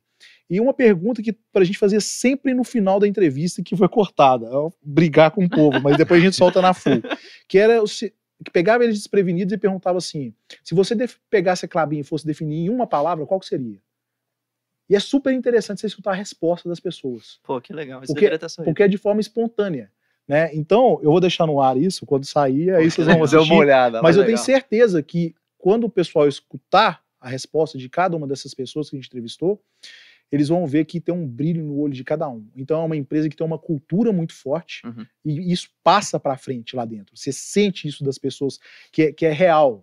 Né? Não, e eu tenho certeza que nenhum deles vai falar, não, eu gosto porque o resultado do próximo trimestre vai ser bom e vai subir. Eu tenho certeza que ninguém vai falar, e ninguém passa pela cabeça do cara. Não, e outro, né, às vezes a galera, sei lá, o cara comprar R$4 uma preferencial, ela cai pra 3, ele fala, não, ele fica desesperado, né, e a Klabin tem 124 anos de história, já passou por guerra, primeira, segunda, já passou por troca de governo, moeda real, não sei o quê. Mas você não tá sozinho não, viu? Porque a Klabin é minha empresa preferida. Viu? Tá? Você tem um parceiro aqui. Você vai ter que me convidar pra ir lá, eu vou dirigindo, se quiser, a gente vai dirigindo até lá. E no Paraná, né? Longe. Mas não é tão longe, não. Dá pra ir, dá pra chegar. Não, é longe, viu? É longe. Vocês foram de carro? Você foram de avião? Não, somos de avião, descemos em Curitiba, depois você vai pra Telêmaco Borba, é mais ou menos 3h30 de Curitiba. Caraca. De carro. Caraca. É chão. Mas vale a pena. Mas vale a pena. Vale cada minuto, cada segundo. É um MBA que você tem. Cada vez que você visita uma empresa, é um MBA. Você vai se especializando mais e entendendo como que faz cada vez mais sentido se tornar sócio. E esquecer a cotação. A cotação em tela, ela serve para uma única coisa. Para você aproveitar a oportunidade de comprar num preço melhor. Ponto. Acabou. Não tem mais nada. E eu acho isso fantástico. Você já imaginou? Se todo dia você chegasse lá e tivesse um negócio parado, vamos supor, sempre o mesmo preço, né? Eu acho que essa oportunidade da volatilidade de preço, quando você é um investidor de verdade, você consegue, cara, pegar mais por menos, né? Gastando menos. Né? Então você consegue capturar muito mais ações. Então é isso que as pessoas têm que entender. A bolsa de valores, a cotação ali, aquela volatilidade dela, é justamente para você aproveitar como investidor. Se você souber usar isso a seu favor, você vai longe. Né? Eu acho que isso é o principal que o pessoal tem que capturar. Eu lembro que é quando, acho que foi em abril, mais ou menos em abril, a preferencial Klabin 4 tava 3,60, assim, 3,55. Foi quando a gente tava lá, você acredita? Então, eu lembro, você falou isso, acho que no outro episódio aqui. E aí eu lembro que eu falei, cara, tá muito bizarro isso. Porque eu tinha o meu preço que eu mesmo fiz, né, que acho que tá próximo, inclusive, do que tem na plataforma, que era 4,50, 4,40. Falei, cara, tá 3,60. Isso tá muito bizarro, não é possível que esteja assim. Aí você ia ler os relatórios analistas, é venda, porque a demanda, não sei o que, tá baixa, e não sei o que, a celulose, o preço, a gente não sabe se chegou no fundo. Falei, cara, mas que bizarro, isso é uma questão, isso é uma preocupação muito de curto prazo. Aí eu fui lá e comprei. Aí eu recebi uma enxurrada de comentário. Parabéns, comprou caro, vai cair mais. Eu falei, pô, se cair eu vou continuar comprando, ainda bem. Aí o que aconteceu depois? Subiu. Aí começou as recomendações do quê? Compra. Agora é compra. Eu falei, parabéns, vocês estão comprando agora a 4,50 e vocês me xingavam quando eu comprei a 3,60. Subiu compra, desceu vende. O que mudou de fundamento da empresa em 5 meses? Nada. E aí você falou, pô, a gente tava lá. E aí eu fiquei lembrando disso. Falei, cara, os caras estavam lá, não mudou nada. Entendeu? Isso que é. Olha, eu tava lá e eu lembro, assim, que por uma felicidade do destino começou a cair enquanto a gente tava lá. E eu olhava para aquele terreno gigantesco de eucalipto, 200 maracanãs, não sei, cara, é do tamanho do estado de São Paulo, da cidade ou do estado de São Paulo, não lembro. É muito grande, da cidade de São Paulo, a área de plantação é o tamanho da cidade de São Paulo, naquela região lá. E eu falava assim, cara, só esses terrenos aqui, a avaliação desses terrenos, eles valem mais do que a cotação na bolsa, porque os terrenos, eles não são atualizados, né? Então a gente estava com a menina, depois esses terrenos aqui são atualizados e tal. Não são não, cara, não tem condição. Isso aqui, só esses terrenos vale a cotação dela em bolsa. Mas você sabe que tem um aspecto importante quando a gente fala de Klabin. Eu fico sempre pensando muito no investidor iniciante, né? Há 2 anos atrás, ou há 1 ano atrás, se eu não me engano, ela não pagou dividendos. Claro que ela estava investindo num projeto e tal. Eu fico me perguntando se o iniciante sabe disso e se a Klabin acaba sendo uma empresa boa nesse aspecto para quem está começando.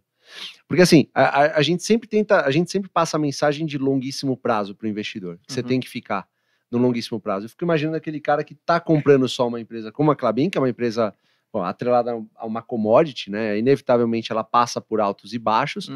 Só que essa pessoa passa um ano, alguma coisa assim, sem receber dividendo, eu fico imaginando como é que fica o psicológico dela. Quando a gente fala de setores best, né, justamente para blindar, assim, né, esse psicológico de uma certa forma, porque ela ficou um ano sem pagar dividendos. Isso não quer dizer que ela estava ruim, muito pelo contrário, ela estava investindo num projeto gigantesco que ia fazer com que ela... na verdade, na época foi um descasamento financeiro, né?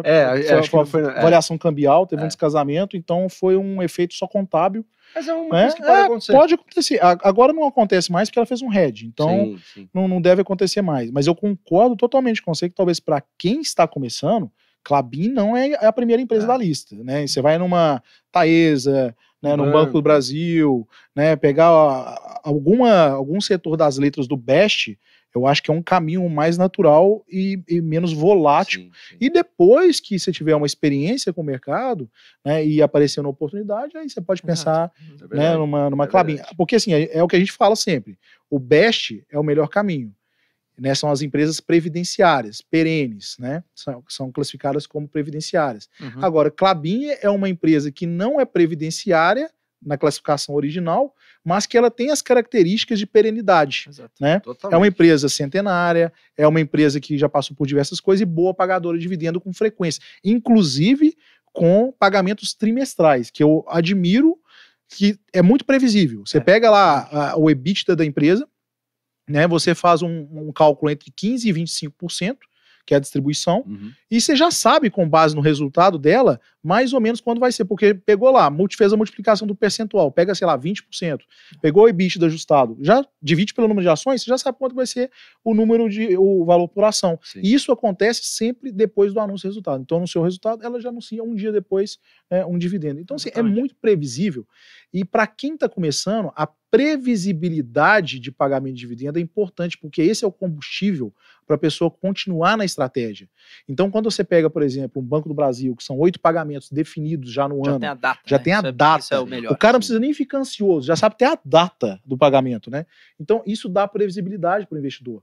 Eu gostaria muito de ver um dia no Brasil uma regra onde todas as empresas fossem obrigadas a anunciar dividendos sempre depois do resultado trimestral.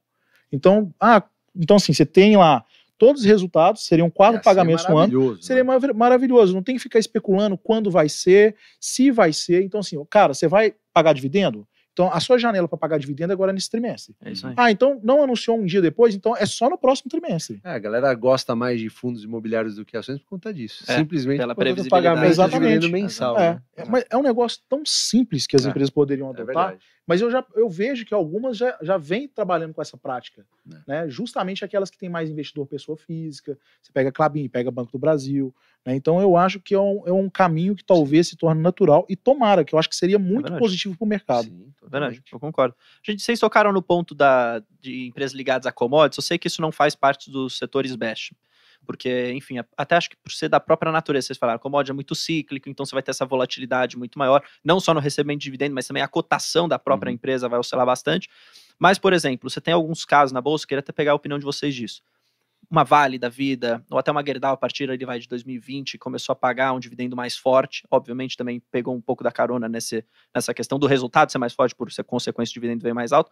Como que vocês olham para essas empresas? Vocês poderia ter numa carteira previdenciária um pouco de exposição essa empresa de commodities mais commodities 100%, porque Klabin tem essa diversificação, papel, embalagem e tal. Como que vocês olham, tipo, por exemplo, Vale, Gerdau, ou até Uzi Minas, enfim, CSN, isso entraria ou não na estratégia de vocês? Cara, eu acho que assim, é muito particular, né? Dentro da AGF a gente tem perfis diferentes, né? Eu acredito, aí eu vou falar do meu perfil, o Jean fala um pouquinho também do perfil dele, que é bem parecido no final do dia. Mas assim, eu gosto de pensar em sempre você ter um colchão bem pautado em dividendos para depois pensar em commodities. Basicamente, eu sempre brinco que eu gosto de fazer eu tenho uma meta de 23 vezes o número de gasto no mês, e quando eu receber 23 vezes mensalmente os dividendos em relação a esse gasto, aí eu começo a especular, digamos assim. Mas acaba que assim, dessas que você falou, eu acompanho muito a Vale do Rio Doce. Tá. E não é de hoje, é uma empresa que eu já, assim, eu tive muitas histórias felizes. Na verdade, eu tive muitas histórias tristes com ela. Todas elas se remetem ao fato de eu ter vendido ela em algum momento. É o que você falou, né? Você sempre, O quando você problema vende, o arrependimento da venda. Exatamente. É verdade. A última delas foi em 2016, quando eu comprei a empresa a R$10. E assim, não é querendo me gabar, mas a gente pega essas empresas, assim, a gente gosta dessas empresas quando tá tudo horrível, tá tudo no... O caos Teve desastre, o caos, uma dívida gigantesca e tudo mais, você vai lá e compra. Só que você compra... Eu sou um eterno cagão da Bolsa de Valores, porque isso me trouxe até aqui. O Fabião, ele olha tudo, mas não compra nada. Eu olho tudo, mas não compro. Eu só compro, eu vou lá no Banco do Brasil e tá isso. eu tenho, digamos que se minha equipe fosse um time de futebol, teria 10 zagueiros e um meio... ele fala assim, Bruno, ele vira pra mim e fala assim, ó, já não sei o que, olhando o Paraná. Fabião, mas o que você compra? Não, comprei Banco do Brasil. Comprei Itaúsa. Comprei Itaú, Depois de ter falado de todas, Fala, mas o que você comprou? Não, comprei Itaúsa. Bem isso, né? Mas, cara, assim, o momento que eu vejo a Vale do Rio Doce é um momento muito oportuno, na minha visão, assim, para quem já tem uma carteira previdenciária bem pautada em dividendos, e são pouquíssimas pessoas, eu acho que poderia dar uma olhada mais forte para a Vale do Rio Doce. O preço do minério de ferro tá abaixo. Se você for pegar desde quando começou a ser medido o preço do minério de ferro, ele tá um pouquinho abaixo das cotações. Eu acho que isso é muito bom. A Vale parece assim que a Vale está recomprando as próprias ações. Se eu não me engano, retirou 22% de ações do mercado, tá pagando bons dividendos, vendeu uma parte da empresa de base metals para um fundo de fora e avaliada em 125 bi, quando a Vale está avaliada em cerca de 300 bi. Assim, me parece que é uma empresa que está assim, muito boa, num momento muito bom para ser comprada. E parece que atingiu uma maturidade tamanha que pode se dar o luxo de começar a pagar mais dividendos, porque tem muito caixa. Tem muito caixa. Então, assim, ela gera muito caixa, não tem muito mais o que investir, porque já fez isso muito lá atrás, já vem fazendo isso há muito tempo. E, assim, tá tendo uma disciplina financeira muito boa, tá comprando ações. Então, assim, parece uma empresa, assim, no momento, belíssimo para você comprar. Claro que vai da estratégia de cada um. Quando que eu, Fábio, escolho comprar essa empresa? Quando eu tiver o colchão ainda maior para comprar e para ficar mais tranquilo com esse tipo de ação no mercado. Mas isso acaba sendo prejudicial, porque tudo que a gente quer é que as ações caiam. Então, eu acho que vale aquele pensamento, e talvez eu esteja até pecando nisso, porque eu encaro um momento bom para você se tornar sócio, quem sabe pro resto da vida, né? Até porque eu já tive boas histórias com ela, mas eu fico pensando, se eu comprasse hoje ela, sei lá, 60 e visse ela 30, eu ia comprar mais, e a minha resposta é sim. Então talvez eu peque por esse excesso de zelo em relação a determinadas ações, mas mesmo assim eu acho que eu prefiro pecar pelo excesso de zelo nessas ações. É quase como você está dizendo que você, naquela parte que vocês gostam de separar, né, de carteira previdenciária e oportunidade, é como se quase você não tivesse oportunidade na sua carteira. Eu não tenho. E eu pretendo, as que entrarem eventualmente para essa oportunidade, eu também não vendo mais. Entendi. As ações são limitadas, certo? O que é um Banco do Brasil? São 2,8 bilhões de papéis, sendo que 1,4 está na mão do governo, cotados a R$47. Então, uma vez que você comprou e trouxe para dentro, se você nunca mais largar ela no mercado, nunca mais vender, você vai ficar acumulando. Exato. Então, alguma hora, em algum momento, se alguém quiser comprar, vai ter que pagar mais em algum momento, de acordo com o que a empresa for apresentando. Se for uma empresa boa, vai continuar apresentando bons resultados. Então, eu acho que você deve colecionar ações de boas empresas, né? Agora, como eu sempre falo, você pega o Barsi comprando o IB. Cara, a galera que se compara com o Barsi não sabe o que tá fazendo, infelizmente. É uma infelicidade isso, porque se você for na onda do que o Barsi está fazendo, ele tá jogando um outro jogo. Eu odeio falar, por mais que eu odeie falar jogo, mas assim, mentalmente falando, ele já domina tanto o mercado de valores, a bolsa de valores, ele já entende tanto daquilo de uma forma tão nítida, tão cirúrgica, e ele tem muito capital fruto do trabalho dele, que foi excelente, assim, foi excelente ao longo dos anos, que ele pode fazer isso de uma maneira assim extremamente segura, e ele tem a paciência que você não tem, você que está em casa não tem. Agora, meu desafio é, faça 10 anos a mesma coisa. Passa o mês 1, compra uma do setor Best, mês 2 outra, mês 3 outra, ano 1, ano 2, ano 3, ano 4, ano 10. Fez 10 anos isso, é muito difícil que você, assim, desvirtue dessa trajetória no mercado. Porque você está só colecionando, pegando dividendo e reinvestindo. Isso não vai parar nunca. Eu não conheço uma pessoa que não fez isso, assim, que fez isso por 10 anos ou mais e se arrependeu. Não existe. E dorme tranquilo, hein, Jean? É verdade. Agora, assim, essa questão sua, essa pergunta, ela é boa. E eu vejo da seguinte forma. A pessoa que está iniciando e quer entrar, eu acho que fica muito difícil. Eu acho que são setores muito voláteis e a maioria vai ter Você diz começar com commodities. Eu acho que, vamos pegar o caso de mineração especificamente. Né? Então eu acho que é um setor bem volátil. Mas eu nunca compraria uma empresa que não pagasse dividendo. No começo? Não, de commodity, de mineração. Entendi. Se eu fosse entrar em algo desse tipo, eu escolheria empresas que pagam e que tem algum motivo para pagar. Então eu vou te dar um exemplo de uma delas que eu tenho na minha carteira, que é a CSN Mineração. É uma empresa que, num preço certo, né, ela vale o investimento. Porque muita gente não percebeu o movimento da CSN. Numa conferência um Semin Day, não sei se foi, acho que foi o ano passado, o Benjamin Steinbruch, ele falou uma coisa claramente, ele falou assim, a CSN até hoje, ela ficou rica às custas dos acionistas. A partir de agora, os acionistas vão ficar ricos às custas da CSN. E nós vamos definir uma política de distribuição de dividendo para a CSN, que se não me falha a memória agora, era no mínimo 80% de payout. Por quê? Porque a controladora da Semin é a CSN. A CSN ela está endividada. Então a Semin ela precisa fazer a distribuição para a controladora, né, para diminuir dívida. Então ela vai pagar porque ela tem que abastecer o caixa na outra ponta. Entendi. São coisas que as pessoas não pescam, não percebem. Por isso que é importante acompanhar a empresa. E a CSN Mineração, há muitos anos atrás, já cogitaram que fosse aberto o capital. Porque ela tem um filé mignon da parte de mineração, que é a Casa de Pedra. Né? E acabou que foi, sabe, por N motivos, não abriram capital, até que abriram recentemente, né, justamente no momento que queriam diminuir dívida. Essa empresa, ela abriu capital, se não me engano, 9, 10 reais, não tem alguma coisa assim. Essa empresa caiu para 2 alguma coisa. Cara. Eles falam que vão abrir, eles falavam que abria o capital da Casa de Pedra desde 2008, se eu não me engano, 2007, 2008. Aí cancelaram, aí soltaram, né, justamente por causa do endividamento, e começa agora a empresa a ter que abastecer o caixa. Só que essa empresa abriu, vamos falar que foi, eu não lembro agora, entre 9 e 12 reais, que seja, né, a abertura de capital, ela caiu para 2. Aí você tem margem de segurança. Aí nós estamos falando de margem de segurança. Aí dá para você segurar. Entendi, faz sentido. Entendeu? E é uma empresa que está com uma política de dividendos definida, clara, e que precisa abastecer o caixa. Então eu comprei a empresa dentro da margem de segurança. Esse ano, eu já recebi mais de 12% de dividendo da empresa. E vai pagar mais. Vai anunciar mais. Então, assim, é nesses casos que eu acho que vale a pena. Você tem as coisas muito claras e definidas de como vai ser. E comprando, de novo, a preços certos, aí você tem uma margem de segurança que ela é tão grande que você acaba tendo um resultado muito bom com os dividendos que vai recebendo, que é o caso dela. Mas ainda assim acho que cabe um negócio aqui, né? Tipo, a gente podia pegar o próprio caso da Vale ou da Petrobras naqueles anos mais obscuros, digamos assim, 2016, perto do impeachment e tal.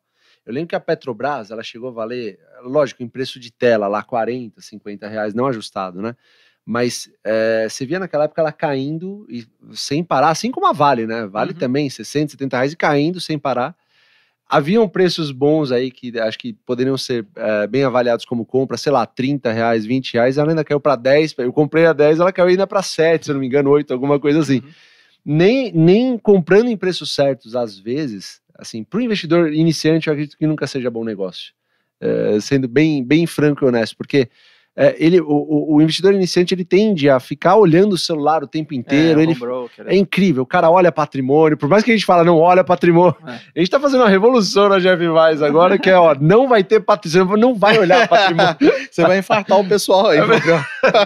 Você vai poder olhar, mas Tem olha, gente que numa não vai nem tela dormir. escondida aí, ó, os Não, caras mas ficam é legal que doidos. na parte da carteira previdenciária nem mostra o Não quanto você está mostra, ganhando não em mostra. termos de valorização. Mostra o que você está distante da meta, Sim. né? Que é, teoricamente, o objetivo principal. Sim, Né? sim, porque a meta, ela não, isso foi uma coisa que a primeira vez que eu encontrei o Barça, ele falou, né? Ele sempre falou, meu, quanto você quer ganhar por mês? Aí eu falava, sei lá, na época, 10 mil reais. Ele, pô, você precisa de 1.200.000. Pô, não tenho, Barça, corta um zero. Eu não tenho 120 mil, corta um zero. Não tenho 12 mil, corta um zero. E vai. Quando você tem 120 reais, então é aí que você começa.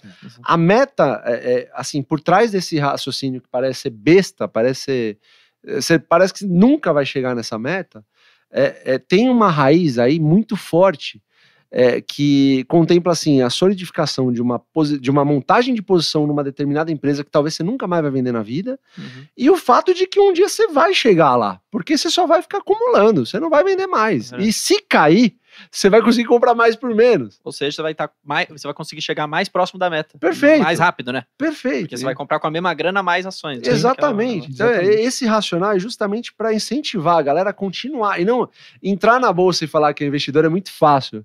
O problema é assim, se manter na bolsa investindo por longuíssimos anos a fio. Esse é o desafio, né, Jean? Perfeito. Eu lembro, tinha uma vez, no começo, lembra no começo do ano, quando tudo tava caindo também, por conta do novo governo e tal. Lembro que eu tava aqui na Genial, aí eu sempre deixo as ações que eu tenho, elas ficam piscando lá, mas não pra ficar fazendo trade, só pra, pô, chegou no meu momento de aporte, qual que tem margem aqui de segurança, e eu vou lá pra direcionar meu aporte. Eu trabalho, né, eu tenho top 3 que eu mais gosto, eu tenho 6 ações na minha carteira. Então tem o top 3 que eu mais gosto. Somos dois, pô. Então tem o BB, tem o Taesa como top 3, né? E Klabin, porque eu gosto bastante. Aí, pô, nenhuma delas tem margem. Qual que eu vou? Vou para as outras ali, para manter essa consistência. Sim. E aí eu lembro, tava tudo caindo e eu falei, pô, gente, dia de aporte aqui hoje em Banco do Brasil, 32,50, tá bizarro. Você é maluco, cara. Você é maluco. Tudo vermelho aqui, você não tá vendo? Que a gente tem as cotações lá. Eu falei, pô, mas é o melhor dia. Tudo vermelho é o melhor dia. É o dia da alegria hoje. Vai pro happy hour aqui. Eu lembro que eu comprei. Aí quando subiu, todo mundo, porra, finalmente subiu. Pô, saudade de Banco do Brasil. Pois exatamente. Esse que é o negócio que a gente falava. Eu tô lembrando uma coisa aqui da sua pergunta anterior de commodity. O Fabião falou de Petrobras. Petrobras é um exemplo bem interessante. Porque é uma empresa que eu já falei várias vezes em live, se eu teria, eu falei, eu não quero nem de graça, eu não teria nenhuma hipótese de Petrobras, porque eu acho que é uma empresa que ela é massa de manobra e não compraria. E um monte de, não, tá maluco, vai pagar dividendo, vai continuar pagando, que não sei o que e tal. Eu falei, é muito perigoso e a pessoa acaba caindo no canto da sereia.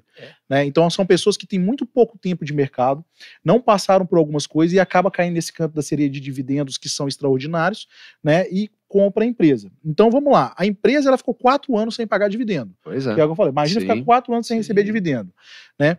E agora, recentemente, pegando o que aconteceu, o mercado pegou e ficou eufórico quando ela falou que ia trabalhar com um payout de 45% com o proxy do fluxo de caixa livre, né?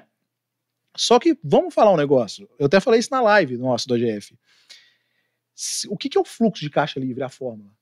É FCO, que é o fluxo de caixa operacional, mais FCI, fluxo de caixa de investimento. Se você tem um proxy de 45% então para esse fluxo de caixa livre, como é que você faz para reduzir os dividendos dos acionistas mantendo um payout de 45% nesse proxy? Você aumenta investimento. E o que eles falaram que vão fazer, tá? Porque eles falaram, olha, vamos colocar na conta aqui os M&As, não sei o que, começaram a jogar. Isso daí é falar, olha, vou ferrar com o seu dividendo porque eu vou enfiar um monte de investimento aqui. Em algum momento vai dar ruim. Então o mercado mesmo, pô, tá ótimo, vai com 45% de proxy, tá ótimo. Só que depois eles entenderam que não era isso, porque vai aumentar o investimento, que sabe-se lá quais investimentos serão esses. Então, aqueles 45% que vão sobrar lá do fluxo de caixa livre, vai ser, sei lá, metade do que era. Sim, né? Então, olha como é que é perigoso esse tipo de coisa, de cair nesse discurso, sabe? Desse não, o cara só olhou o porcento. Não caiu tanto. Foi para 45. Só que aí tem a outra variável, que é... E eles deixaram claro, mas não claro, dos M&As ali. Que é isso, pô, se eu vou eólica offshore, refinaria não sei aonde, não sei o quê. Coisa que já aconteceu. Que já aconteceu, né? E já estavam é. falando que queria acontecer no começo do ano, falou a intenção da eólica offshore, não sei quantos bi que ia consumir de investimento. é isso, aí vai sair do bolso do acionista. Né? Exato. Nada contra a Petrobras, né? Mas se você for ter Petrobras na carteira, lembre-se que isso já aconteceu, né, Gê?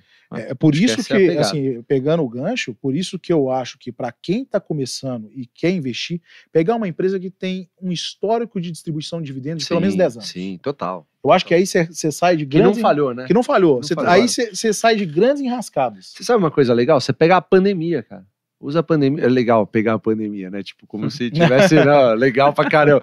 Não, no sentido de dar uma olhada durante a pandemia quais foram as empresas que continuaram pagando dividendos de forma consistente. Você vai achar todas elétricas, você vai achar bancões, inclusive, o Santander pagou, continuou pagando, embora eles tivessem que... payout reduzido por conta do payout reduzido, Banco Central mesmo. Fica represado, depois volta, enfim, aconteceu com o Banco do Brasil, Santander e tal, enfim, todos os bancos. Mas assim, foi um período que a humanidade jamais presenciou, né? E quando presenciou, quem que estava lá, de novo, na guerra, né, como eu falei?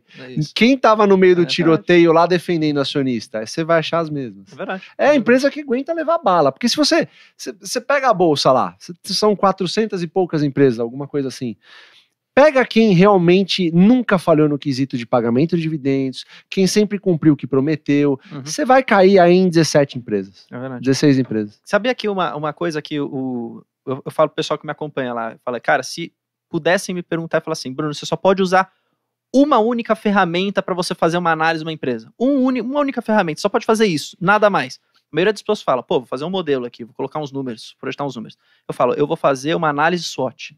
Porque numa análise SWOT você consegue ver como que a empresa é em termos de benefícios, de forças, de oportunidades que ela tem para crescer e de fraqueza de oportunidades. Sim. É o melhor jeito, na minha opinião, de você conseguir ver uma empresa e tentar ver ela para daqui a 3 décadas.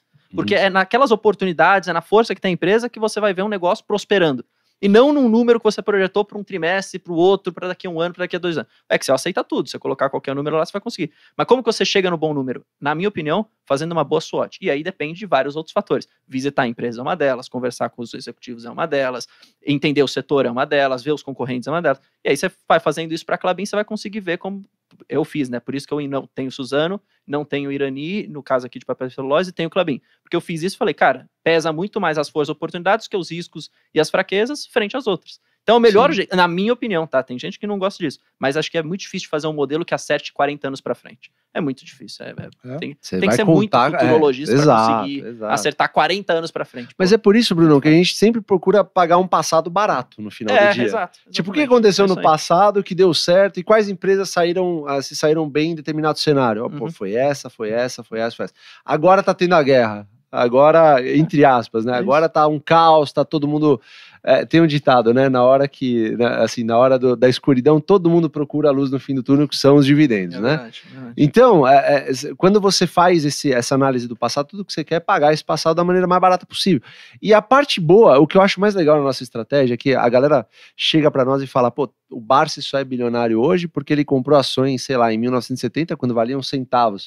O próprio Barsi deu uma entrevista esses dias, onde ele fala que a ação do Banco do Brasil estava mais barata do que quando ele comprou, mais barata hoje, hoje não, acho que quando estava 30 e pouco, do que na época quando ele estava pagando centavos, em relação ao valor patrimonial, que é uma métrica muito bem usada nos bancos.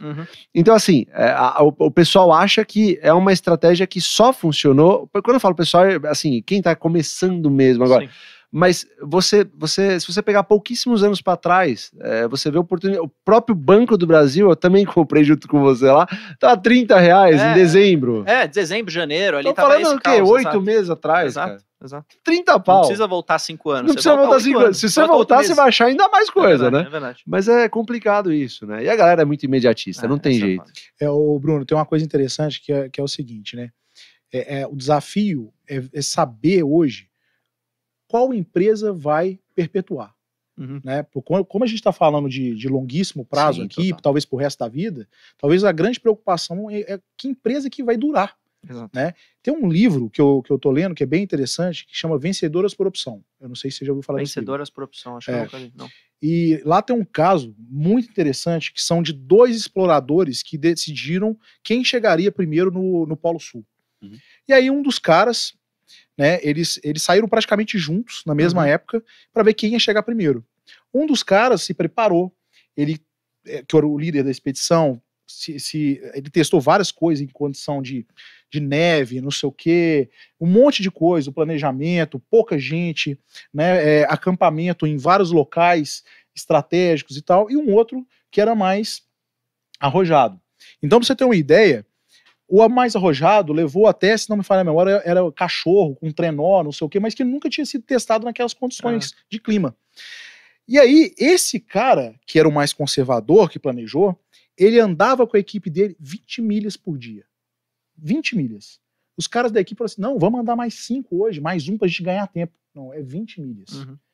Só que esse cara, ele conseguia andar as 20 milhas, independente da condição. Tinha Todo dia que era santo bom, dia. tinha dia que era ruim, tinha dia que nevava, Mantinha. que era uma loucura, uma tempestade, mas era às 20 milhas. E o dia que era muito bom, podia andar mais, mas não, às 20 milhas.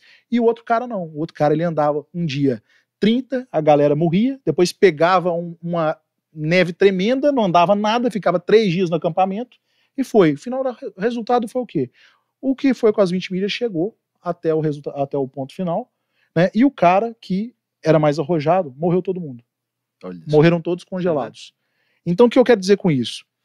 Quando você começa a fazer uma análise das empresas que esse livro traz, a análise estatística das empresas que sobreviveram durante décadas e décadas e que foram bem-sucedidas, não são as empresas que deram a porrada. Não são as empresas que fizeram algo... Você pensa que talvez sejam as empresas mais inovadoras. Não foram. Foram as empresas mais conservadoras e que caminharam sempre com esse esquema das 20 milhas. É verdade. Né? Então, quando a gente fala de análise de empresas, né, pensando para o longuíssimo prazo, é fundamental que a gente procure essas empresas que têm uma gestão das 20 milhas. É verdade. Né? Porque aí sim a gente vai ter a segurança de dormir tranquilo, né, e saber que vai ter uma gestão conservadora, né, para a gente conseguir chegar lá na frente. Não adianta a gente querer dar a porrada igual esse cara e morrer todo mundo no final das Totalmente. contas. Verdade. Concordo. Totalmente. Concordo. Ô, Fábio, já queria que vocês divulgassem um pouco o que vocês têm feito agora. O MBA está com as vagas abertas. Se vocês quiserem divulgar para o pessoal, dado que a gente está chegando no finalzinho. Pô, legal. Manda bala, manda bala. Vamos lá. Pessoal, a gente tá com as aulas que são sensacionais, né? Gratuitas, né? São por poucos dias ainda, a gente tem essas aulas gratuitas. São 4 aulas, que até a gente falou aqui da visita, a Clabin tá na 3ª aula. Então, assim, passa para frente, né? Assista, abrir a cabeça, conhecer um pouco, né, da metodologia e passa para o seu amigo, para a família, para pessoas que você gostaria, né, de impactar de alguma forma, né, para assistir esse conteúdo que ele é totalmente gratuito. E se você quiser, né, de alguma forma aprofundar como investidor, né, como pessoa também, que eu acho que é um curso bem abrangente, pega psicologia, tem aula inclusive com o Morgan Housel que o Fabião falou, né, então se você quiser aprofundar, mudar de profissão, né, ou se especializar nisso, ou para sua carteira pessoal, igual a gente faz, né, a gente está com as turmas abertas, né, a inscrição aberta para a nossa turma do MBA, e que vai ser um prazer ter você aí com a gente durante essa jornada. A gente participa das aulas, a gente dá as aulas, tem entrevista com CFOs de várias empresas, né, para a turma. Então, assim, é muito bacana. É bem completo. É bem completo, e é um curso que não tem igual no Brasil hoje.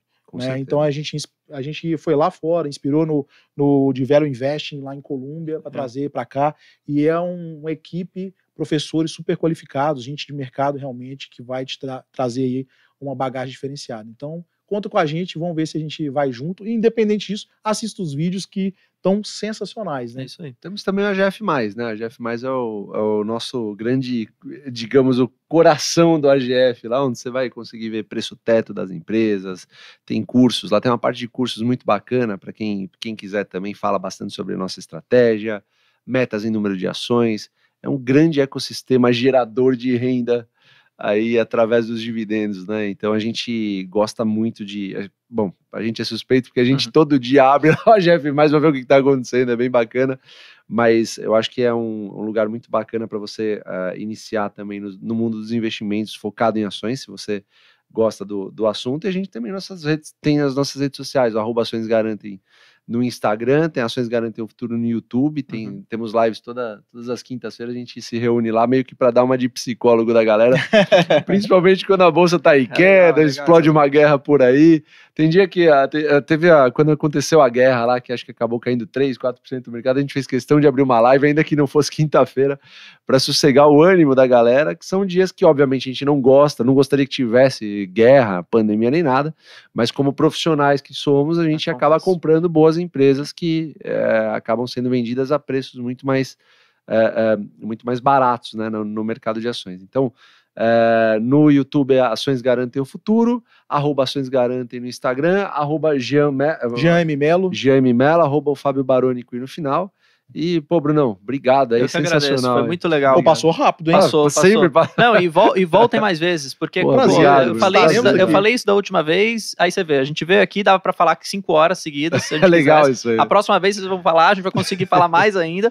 E é legal porque, apesar do mercado ir mudando, às vezes pode mudar alguma coisa aqui, uma ali, às vezes pode ver uma oportunidade nova ou não, mas a estratégia ela continua a mesma no final do dia. É o mesmo core, assim. Então você pensa da mesma forma, independente de como tá sendo. E a galera muitas vezes critica a gente, mas você só fala a mesma coisa. É porque a gente só faz a mesma coisa.